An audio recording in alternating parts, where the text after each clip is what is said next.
Se você ainda não me segue no Instagram, vai lá, @SamuelCacunha. E se quiser o conteúdo completo de biologia para vestibular e Enem, acesse a minha plataforma. O link está aqui na descrição do vídeo. Uma boa aula!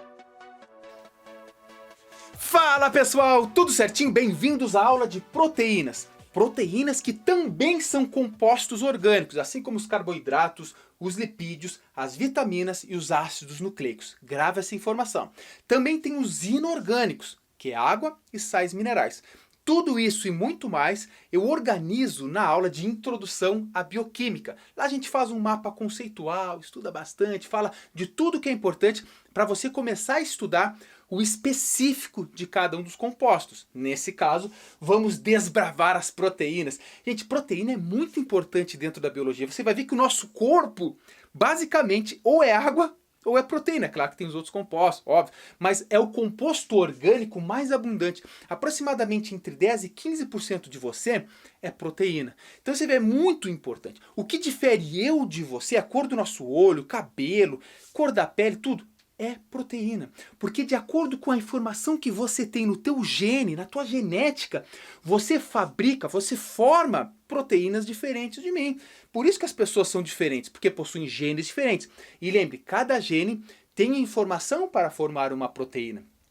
Proteínas são tão importantes que existe uma aula específica sobre síntese proteica, ou síntese de proteína, só para estudar como as proteínas são formadas. Então, gente, isso é fantástico, é maravilhoso e é muito importante que você entenda essa aula. Claro, é uma aula completa. Todas as informações de proteínas para ensino médio, seja vestibular, primeira ou segunda fase, seja o Enem, seja a tua prova do ensino médio ou até mesmo da faculdade, você vai encontrar aqui, porque aqui, mano, velho, aula completinha. Então, sem enrolação, vamos nessa. Já falei para vocês que é um composto orgânico, o mais abundante do nosso corpo. Lembre, a água é mais abundante do que proteína, claro que sim, mas a água é inorgânico. 70% de nós é água, mas é inorgânico. Se você comparar só os orgânicos, o mais abundante é a proteína. E quais são os átomos que formam essas lindas proteínas? Basicamente, ó, carbono, oxigênio, hidrogênio e nitrogênio. E podem ter algumas proteínas que contêm um enxofre. Por isso que tem esse asterisco, porque não é todas as proteínas que tem. Tranquilo? Bom, agora nós vamos falar especificamente das principais funções das proteínas e depois a gente vai entender como é que essa molécula, como é que forma as ligações e tudo mais. Olha só, bom, primeiramente, função das proteínas, função estrutural. A tua unha, o teu cabelo, na tua pele. Gente, proteína tem em tudo e elas estão atuando diretamente na estrutura. A tua unha, queratina, o cabelo, queratina, na tua pele tem queratina. Sabe aquela outra famosíssima proteína chamada de colágeno? Também é uma proteína que dá resistência à nossa pele.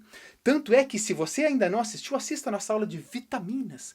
Lá nas vitaminas a gente fala vitamina C. A falta de vitamina C causa o quê? Escorbuto, você sabe. Se uma pessoa tem escorbuto, ela não está conseguindo sintetizar o colágeno suficientemente. E aí começa a formar feridas, principalmente na boca, e essas feridas podem aumentar, podem apodrecer. É aquela velha famosa doença que acontecia nos marinheiros, que passavam meses em alto mar, chamado escorbuto por falta da vitamina C.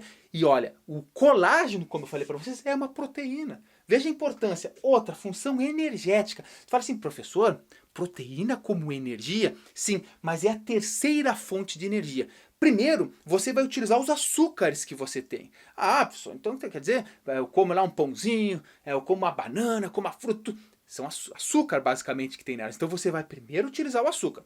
Oh, mas agora tu começou a correr, tá algumas horas sem comer. Fala, pô, teu corpo não pode parar. Ele vai utilizar a segunda fonte de energia, que são os lipídios, as gorduras. Então começa a queimar a nossa gordurinha, que é a nossa reserva energética. Bom, agora tu imagina que num raro caso, provavelmente você nunca tenha queimado proteína, mas em populações muito pobres, onde ocorre muita desnutrição, aí sim, o nosso corpo fala, poxa, já não tem mais açúcar. O nosso lipídio está acabando. Nós não podemos parar o nosso corpo, tem que continuar funcionando. Vamos começar a quebrar proteína. Nesse caso, pessoal, o estado de desnutrição já está muito alto. Mas sim, ela pode também ser fonte energética, tranquilo? Defesa. Professor, como assim defesa? Proteína como defesa? Claro, lembre-se dos anticorpos. Um anticorpo é uma proteína. O que é um anticorpo? Ele tem aquele formato de Y. Vem um antígeno, qualquer coisa estranha no teu corpo. O que o anticorpo faz? Ele se liga para neutralizar o antígeno, vem células, outras células de defesa, não, no caso células de defesa, para destruir aquela coisa ruim que entrou dentro de ti. Então sim, também atuam como defesa. Outra função das proteínas é a função enzimática. Grave, toda enzima é uma proteína, mas nem toda proteína é uma enzima. Claro que existe exceção. Existem raríssimas enzimas que não são proteínas. Interessante você fazer essa anotação, mas de maneira geral, falou em enzima, você tem que se lembrar de proteína, função enzimática. O que faz as enzimas? Eles aceleram as reações e diminuem o gasto de energia para essas reações. Então, se não fossem as enzimas, muitas reações no nosso corpo não iriam acontecer. Isso é tão importante que nós vamos ter um quadro somente para falar das enzimas. Tranquilo? Vamos lá. Função hormonal. Basicamente, eu vou dar dois exemplos aqui. Insulina e glucagon. São dois hormônios proteicos, são proteínas. O que a insulina faz? Poxa, tu está com muito açúcar no teu sangue, a insulina é liberada pelo teu pâncreas e esse açúcar ele vai ser armazenado principalmente no fígado. Fica lá armazenadinho, em forma de glicogênio. Bom, então diminuiu. Tu não vai ter. Se tu não tem insulina suficiente, o teu açúcar sobe descontroladamente. Agora o contrário, o glucagon, ele fala, opa, tá com muito pouco açúcar no sangue. O glucagon é liberado, ele quebra esse açúcar que está no fígado em forma de glicogênio e libera a glicose novamente na corrente sanguínea. Então, ó, insulina e glucagon, eles vão controlar o nível de açúcar circulando na nossa corrente sanguínea. Importante, são proteínas, função hormonal também. Agora vamos lá. Já sabemos como é formada as proteínas, né, pelos átomos, que é composto orgânico, e quais são as suas funções. Vamos estudar do que é formada uma proteína. Tu fala, tá, a gente fala proteína, professor. Tá, proteína é para tudo que é lado, sim, tem proteína. Agora, como é que ela é, pelo que ela é formada? Presta atenção. Uma proteína, ela é um polímero. Um polímero é uma molécula muito grande, que é formada por várias outras moléculazinhas que se repetem. Essas moléculazinhas que se repetem são chamadas de monômero. Então isso aqui é uma proteína. Claro, ela é muito maior, mas imagina que é uma proteína. Cada bolinha dessas aqui é o monômero. No caso das proteínas, o monômero é o aminoácido. Portanto, uma proteína é formada por vários aminoácidos. Cada um deles é chamado de monômero. E todos eles juntos é o polímero. Uma proteína é, portanto, um polímero. Tranquilo. Agora tu tá, mas para aí. Vem um aminoácido, se liga a outro, que se liga a outro, que se liga a outro. Tá, tranquilo aí. Como é que um aminoácido se liga ao outro? Pelaquela famosíssima ligação peptídica. Lembrando que se fala em peptídeo, você tem que se lembrar de proteína. Peptídeo é uma proteína. Então a ligação peptídica é a ligação entre dois aminoácidos. É muito importante, tanto é que nós vamos ter também um quadro somente para falar da ligação peptídica. Então pegou, gente, mais ou menos assim, a gente vai desbravar agora como é um aminoácido. Olha só, aminoácido. Claro, se nós estamos estudando uma proteína e a proteína é formada por vários e vários aminoácidos, nós temos que entender como é e o que é um aminoácido. Primeiro, existem 20 tipos de aminoácidos. Aí você fala, professor, 20 tipos de aminoácidos, mas tem tantas centenas de proteínas, milhares de proteínas diferentes e só 20 aminoácidos? Sim, porque de acordo com a quantidade desses aminoácidos, os tipos, a quantidade e a organização deles, a gente forma proteínas diferentes. Então imagina que tem, sei lá, não acontece, mas uma proteína com 10 aminoácidos. Aminoácido formou uma proteína. Essa é uma proteína. Agora tu pegou um aminoácido, trocou a posição com outro, já é outra proteína. Então isso é muito interessante. Por isso que existem uma infinidade de proteínas para cada um dos seres vivos, para nós. Então, falou em aminoácido, dependendo da quantidade, da sua posição e de quais eles estão, quais são os que estão na proteína, são proteínas diferentes. Então olha aqui, como é que é um aminoácido? Quando a gente fala em AA, já guarda a informação. AA, a partir de agora, aminoácido. Primeiro, por que o nome é aminoácido? Porque ele tem um grupo amina e um grupo ácido carboxílico. Aí o nome aminoácido. Todo aminoácido é assim? Sim. Todo aminoácido possui um carbono central fazendo 4 ligações simples. Uma com o hidrogênio, outra ligação com o grupo amina, outra ligação com o grupo ácido carboxílico e uma ligação com o radical. Pessoal, te liga, esse radical, quando muda o radical, muda o aminoácido. Ah, então quer dizer que isso aqui sempre é igual. Sim, sempre é igual, já disse. O que muda, professor? Vou dizer de novo. O que muda é o radical. De acordo com o radical aqui presente, muda o tipo de aminoácido. Tranquilo, isso aí você tem que saber. É importante você saber, sabe, colocar ali um aminoácido e saber que tem um grupo amina, que tem um grupo ácido carboxílico ligado a um hidrogênio e o outro carbono também ligado ao radical, que aí, de acordo com ele, temos aí diferentes aminoácidos. Tranquilo, aí estamos falando de aminoácidos, nós temos que saber qual é a classificação deles. Gente, basicamente, aqui também é importante, cai de vez em quando em vestibulares aí falando sobre isso. Existem os aminoácidos naturais, os essenciais e os semi-essenciais, ou semi-naturais, poderia ser assim também. Ora, os aminoácidos naturais, pensa, nosso corpo naturalmente produz. Então são naturais, nós estamos produzindo. Tranquilo. Os essenciais, nós não produzimos, portanto, eles são essenciais a gente ingerir. Grava assim, essenciais, porque é essencial a gente ingerir. E tem os semi-essenciais, que é aquele que o nosso corpo produz, mas é insuficiente. Então, nosso corpo está produzindo ali, só que tem pouco, então tem que ingerir igual. Portanto, se falar de essenciais e semi-essenciais, nós temos que ingerir. Tá aí a importância também de uma alimentação balanceada, para você ter não somente os sais minerais, não somente as vitaminas, mas também a fonte de aminoácidos necessária para o bom funcionamento do seu corpo. Ok? Pessoal, o que vai acontecer agora? Eu vou apagar o quadro e a gente vai seguir na aula com aquelas informações mais importantes, desbravando e nos aprofundando nesse assunto que é muito interessante. Então fica ligado que o quadro vai mudar. Então vamos dar sequência à videoaula sobre proteínas e aqui vai um recado. Sempre, pessoal, no início das videoaulas e na mudança de quadro, eu fico escondido uns 2, 3 segundos. É muito importante que nesse momento você pause o vídeo, copie tudo que quiser copiar, de preferência tudo, e depois assista a aula só fazendo as anotações. Assim você estuda com muito mais eficiência. Tranquilo? Claro, se você estiver olhando as aulas do canal lá do início, eu não fazia isso. Foram vocês que me pediram, então sempre aceito sugestões. Pode colocar aqui nos comentários suas sugestões. O professor Samuel lê os comentários e geralmente, se for uma dica viável, a gente faz. Tranquilo, se você também não me segue no Instagram, vai lá, @SamuelCacunha, Biologia com Samuel Cunha. Tamo juntão, gurizada, vamos lá. Aqui seguindo a classificação das proteínas, né? Mas nesse caso, o que eu falei para vocês é que uma proteína é a união de vários aminoácidos. Tem classificação para isso também. Quando 2 aminoácidos se juntam, obviamente por uma ligação peptídica, você tem um dipeptídeo. Se são 3 aminoácidos, você tem um tripeptídeo. Se existe uma ligação de 4 aminoácidos, são tetrapeptídeos. Lembrando que sempre entre 2 aminoácidos tem uma ligação chamada de ligação peptídica. Todos esses aqui, quando tem poucos aminoácidos, são chamados de oligopeptídeos, ou seja, poucos aminoácidos.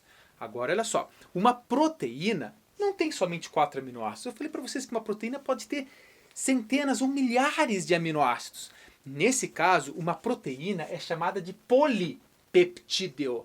Então, muito cuidado. Falou em proteína, isso aqui um dipeptídeo é uma proteína? Ainda não. Pode ser que ela esteja sendo montada e um dia será. Mas nesse momento, dipeptídeo ainda não é proteína. Porque sempre a proteína vai ser um polipeptídeo. Tranquilo, isso é só uma classificação não tão importante, mas você sabe que aqui a aula é completa. Bom, aí nós estamos falando de ligação de aminoácidos. Você já sabe que a ligação entre 2 aminoácidos é uma ligação peptídica. E que é muito importante dentro da biologia, dentro da bioquímica você conhecer.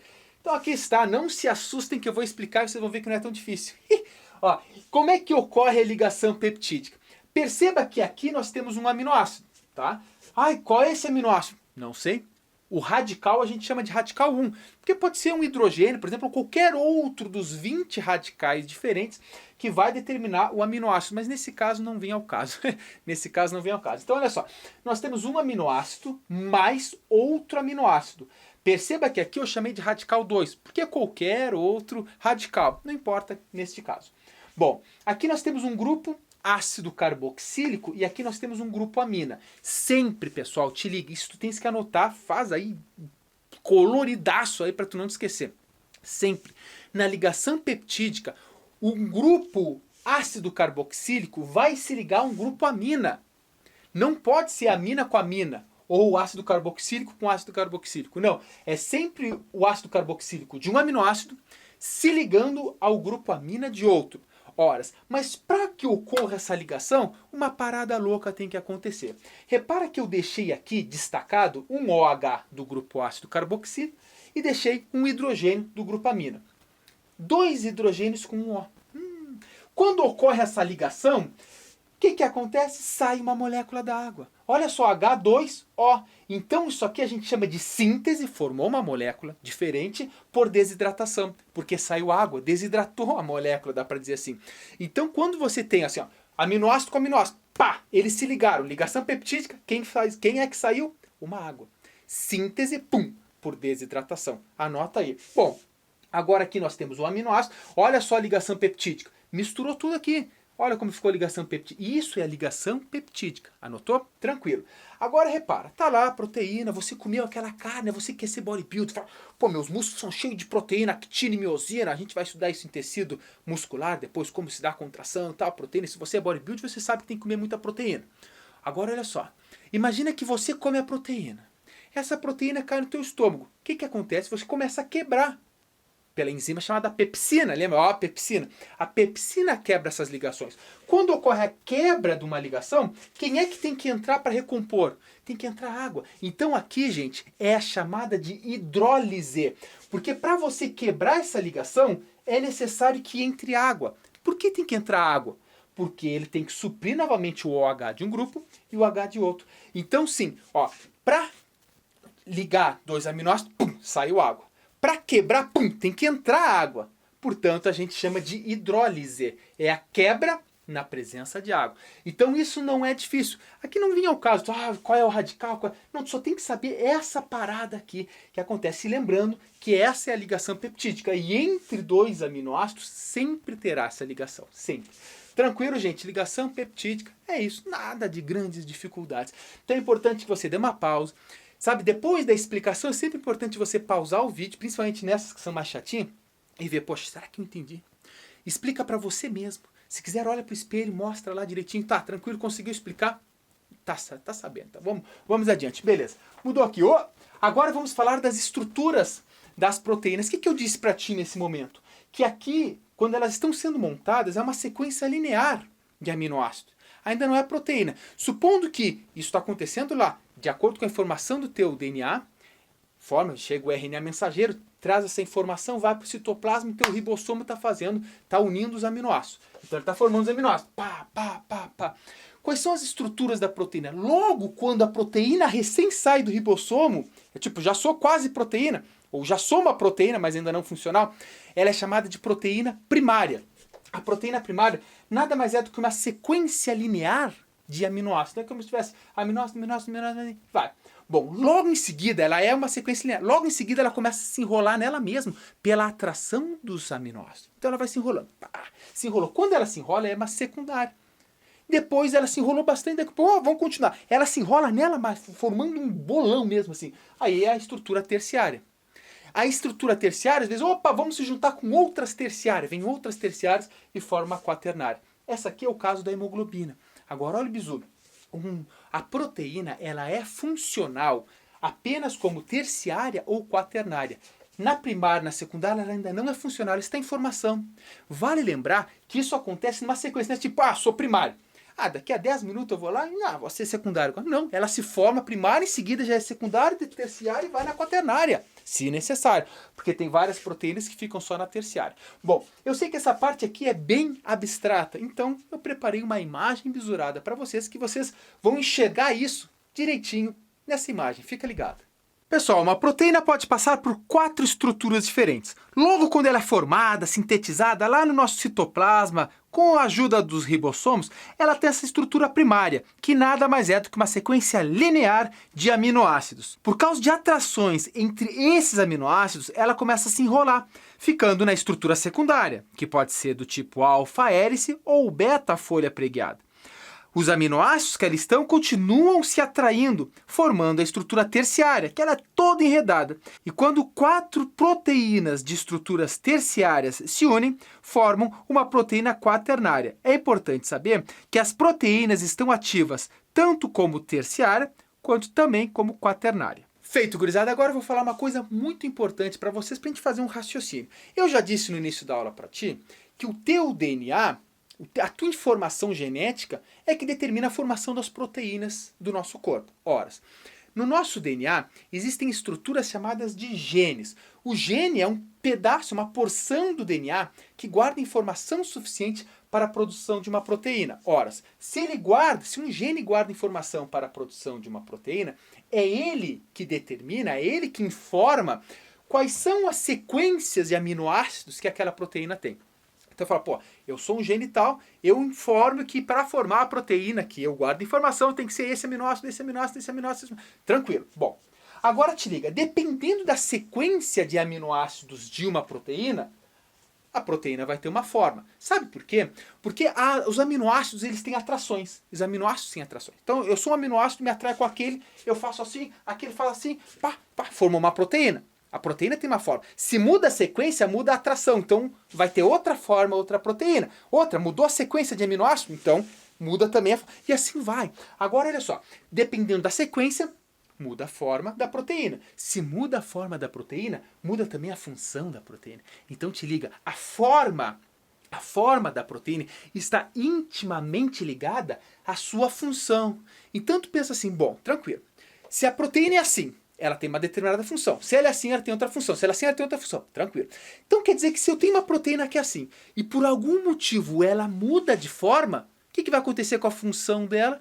Vai mudar também, vai prejudicar. E por isso agora, dentro de proteínas, nós temos que estudar quais são as forças externas ou internas que modificam a forma da proteína e, consequentemente, prejudicam a sua função. Então fica ligado aqui e aqui, que o quadro vai apagar e coisas incríveis vão acontecer. Fica ligado. Então vamos falar o que afeta a forma de uma proteína. Você viu que a forma e a função das proteínas estão intimamente relacionadas. Portanto, se muda a forma, muda a função. Basicamente, pessoal, vocês têm que saber que 2 coisas podem mudar a forma de uma proteína. A primeira delas é a mutação. Veja que a mutação é quando se não assistiu, é bom assistir a nossa aula de ácidos nucleicos DNA.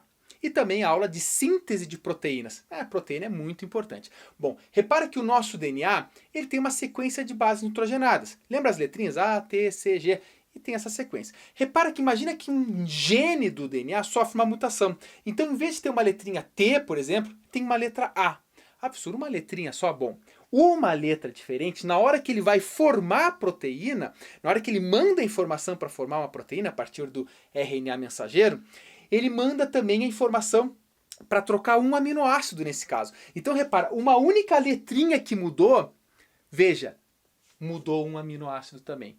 Perceba que numa hemácia normal tem uma sequência de aminoácidos. Claro, tem muito mais para lá, só que eu coloquei só um trecho. Tem aqui o glutamato, é um aminoácido. Ora, a pessoa que tem anemia falciforme, em vez de pegar esse aminoácido, acaba tendo a valina no lugar do glutamato. Consequentemente, a hemácia fica com forma de foice. Aí também por causa do nome. Ó.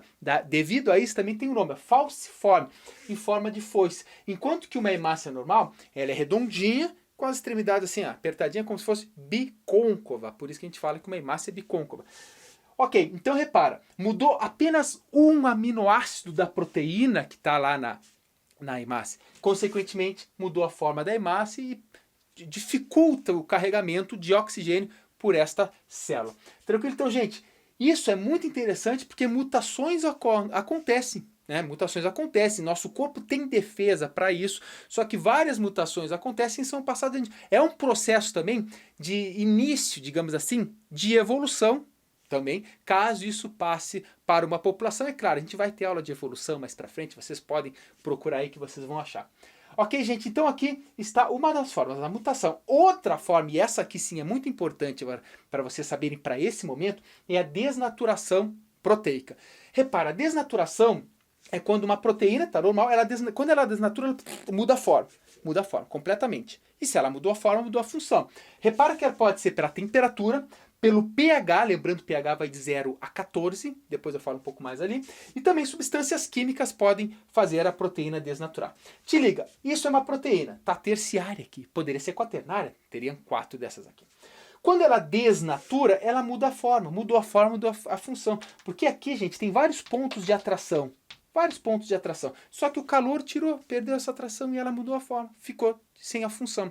Só que muitas proteínas podem, depois que voltar, por exemplo, à temperatura ideal ou por pH ideal, elas podem, opa, agora está ideal de novo. E elas voltam num processo chamado de renaturação. Tranquilo. Algumas proteínas fazem renaturação, outras não. Um exemplo é a albumina. Sabe quando você pega um ovinho e vai fritar, a clara do ovo, que até então é transparente, ela começa a ficar branca. O que está acontecendo ali? Uma desnaturação proteica. Ela mudou tudo. Agora repara, a clara do ovo, depois de desnaturada, a albumina, que é a proteína que tem na clara do ovo, ela não sofre renaturação. Senão você ia fazer o ovinho frito, depois ia deixar de lado, daqui um pouco, voltou, a clara ficou transparente de novo. Não acontece, porque essa proteína não vai sofrer a renaturação. Tranquilo? Aqui cabe uma... Tá, isso sério, eu falei para temperatura, mas o pH, já falei, mas temperatura é bom em pH 3, se tu botar em pH 10, ela vai desnaturar também. E substâncias químicas também podem fazer. Agora, olha só, febre, pessoal. Aqui é mais uma reflexão. Quando você está doente, imagine uma bactéria em tua está te causando uma doença terrível. Não tão terrível assim, não vamos ser tão dramáticos. O que o teu corpo, por defesa inata, faz? Sobe a tua temperatura. A temperatura do nosso corpo, média, é 36 graus e meio.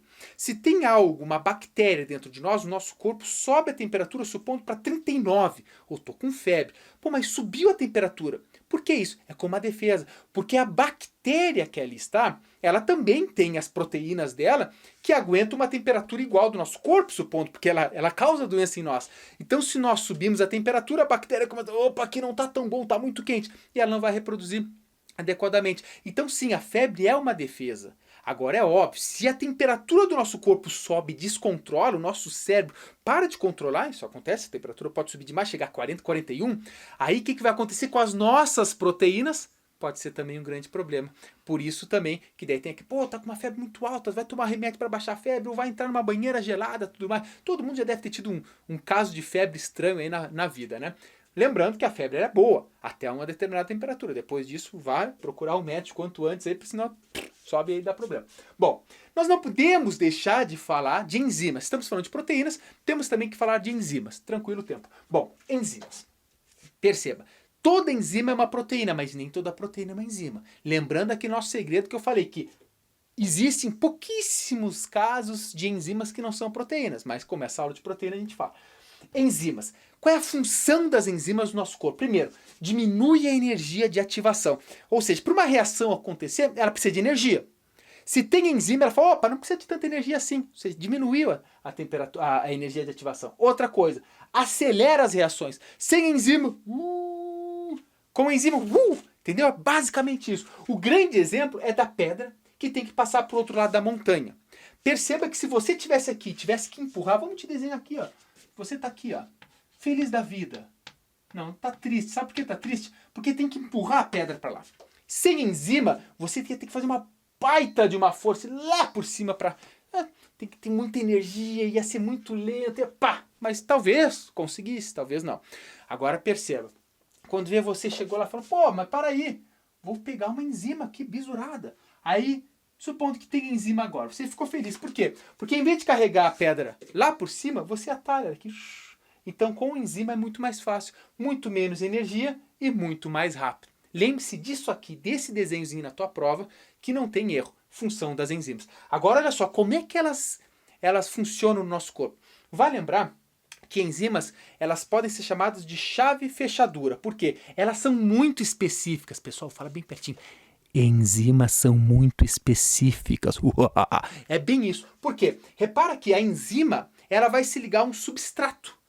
Quando a enzima se liga a um substrato, ela é... se eu sou enzima tal, eu posso me ligar a substrato tal. Posso me ligar a outro? Não, porque tu é específica. Então perceba que ela tem um encaixe, chave fechadura perfeitinho. Enzima, substrato, Quando se une, ocorre a reação e forma o produto. Ou seja, o produto vem do substrato que a enzima se encaixou. Agora vai lembrar que essa enzima aqui, olha só, essa enzima, ela volta para cá. Ela continua assim. Ah, professor, então quer dizer que eu não tenho que fabricar uma nova enzima? Não. A enzima que fez uma reação está pronta para fazer de novo essa reação. E assim vai. Feliz da vida ela, né? Tranquilo? Beleza, né? Aí, claro, tu pode pegar, quando a gente estiver estudando, por exemplo, sistema digestório, a gente vai falar que tem uma enzima, e essa enzima vai lá e quebra a molécula. Bom, tu tem que te lembrar que nós estamos relacionado com proteínas. Eu falei que essa aula de proteína, por isso que eu fiz essa aula bem completa, justamente porque um dos assuntos mais importantes, a gente estuda proteína, o resto da vida, da biologia, a gente está falando de proteína, basicamente. Tranquilo? Outra coisa que é interessante você anotar e bem forte são os fatores que afetam a atividade enzimática. Claro, você sabe que por ela ser uma enzima, ela também tem esses problemas aqui de temperatura, de pH, de substâncias químicas. Problemas não, elas têm essas limitações. Se a temperatura muda muito, se o pH muda muito, a enzima não vai ter uma reação boa. Eu vou dar aqui 2 exemplos. Primeiro, aqui nós temos a temperatura e nós temos a atividade enzimática. Portanto, é a atividade enzimática em função da temperatura. Como exemplo, o nosso corpo. Perceba que nós temos uma enzima que está no nosso corpo. Gente, tu sabe, a temperatura média do nosso corpo é 36 graus e meio, 37. Portanto, as nossas enzimas não vão ter um ótimo de atividade aos 20 graus ou aos 50 graus, não. Elas são adaptadas a nós, a gente pode dizer assim. Portanto, as nossas enzimas funcionam muito bem na nossa temperatura, 36 graus e meio. Se a gente começa a ter febre, o que vai acontecer? A temperatura vai aumentar e a atividade enzimática vai baixar. A maior atividade enzimática vai ser aqui, quando nós estamos aproximadamente 36 graus e meio, aqui está a maior atividade. Ah, se eu for para 30 graus, olha a atividade caindo aqui. Claro, tu já está com 30 graus, tu está com uma baita de uma hipotermia, né? Ah, professor, eu cheguei a 25, não, teu corpo não, tu está com 25 graus, tá morto, meu querido, ou quase nisso, né? Vamos combinar. Bom, a temperatura, então, influencia. Não pode ser temperatura muito alta, nem temperatura muito baixa. Até porque se ela subir demais, o que vai acontecer aqui? Vai desnaturar, ela vai perder totalmente a função, porque ela perdeu totalmente a forma. Relaciona, pessoal, vamos relacionar tudo que está interligado. Outra coisa é o pH. Eu dei o exemplo de uma enzima chamada pepsina. A pepsina atua no nosso estômago. O pH do nosso estômago, o ácido que tem nele, é extremamente ácido, dá para dizer assim. Olha só, olha só. Te liga, eu vou colocar aqui, ó. Aqui, ó. Fazer um ganchinho aqui, ó. Te liga. O pH no nosso corpo vai de 0. No nosso corpo não. A medida do pH vai de 0 a 14. O pH neutro está em 7. Quanto mais próximo a 0, mais ácido. Quanto mais próximo a 14, mais básico, ok? Então o pH do nosso estômago fica em torno, pode chegar a 2. Muito, muito ácido. É claro, nosso estômago tem uma proteção, uma camada de açúcar ali que protege da corrosão. Mas supondo que nosso, tá lá, 3. Te liga que essa enzima pepsina, ela tem um ótimo de atividade, pessoal, no 3, 3,5, que eu coloquei aqui. Se o pH sobe, fica mais básico no teu estômago, olha o que ia acontecer com a atividade enzimática da pepsina, ia cair bastante. Portanto, ela não ia ter efeito. A pessoa pode morrer também. Por isso que o nosso estômago, o ácido gástrico, tem que ter um pH bastante ácido. Isso aí tu relaciona com todas as informações, com tudo dentro da proteína. Para que a aula não fique tão longa, pessoal, olha só. Eu só vou falar algumas coisas que são importantes também. Só para comentar isso aqui, se tu quer, tu copia aí, mas é só para você saber que existe. Por exemplo, já falei, algumas proteínas importantes, insulina e glucagon, já falei para vocês no início da aula. Albumina, falei aqui, são proteínas muito, muito faladas. Queratina, também comentei, a proteína estrutural das unhas, do cabelo. O colágeno, todas essas proteínas, são 5 que eu comentei aqui, ó, insulina, glucagon, albumina, queratina e colágeno, são proteínas importantes para você saber a função delas. Então, durante a aula eu falei de cada uma delas aqui, me preocupei com isso aí para passar para vocês. E outra informação é que a proteína ela pode ser simples, quando é apenas proteína, ou ela pode ser conjugada, quando essa proteína está unida a uma outra coisa. Por exemplo, cromoproteínas, a proteína tem cor, então ela tem essa especificidade. Glicoproteína, são proteínas ligadas a glicídios, açúcares. Tem a lipoproteína, são proteínas associadas a lipídios. Então tem que saber que se teu vestibular falar de lipoproteína, lipídios, proteína, barbada, né? Mas só para saber que existe. Nucleoproteína, são proteínas associadas aos ácidos nucleicos, ok? Por exemplo, o cromossomo. Oh, até caiu aqui. Gente, então assim, eu não quero que a aula fique muito longa, eu passei esse finalzinho aqui justamente para é muito pouco provável que cobre, mas se tem algum exercício, alguma coisa que cobrar, você sabe, já ouviu falar, ok? Então eu quero fazer um convite para você. Se você não conhece a minha plataforma de estudo especializada em biologia, a Biolândia, acessa aqui já falo acesso os documentários, já estou ficando meio lelé aqui. Acessa aqui a descrição do vídeo que tem o link, tá? Vai lá, conheça lá, a gente tem não só todas as videoaulas atualizadas, nós temos listas de exercícios comentados, nós temos simulados, apostilas, tem tudo lá, monitoria, planos de estudo, tudo para quem quer detonar no Enem, nos vestibulares, no ensino médio, e também serve para o pessoal da faculdade, porque o nosso conteúdo, embora seja com foco no ensino médio, ele é bem aprofundado. Vocês podem ver com a aula aqui. Ok, gente? E também, faço o convite, se vocês não me seguem nas redes sociais, Instagram, Facebook, tudo mais, é sempre Biologia com o Samuel Cunha. Será um prazer conversar com vocês lá via direct. Um grande beijo, um grande abraço e até mais. Tchau, tchau.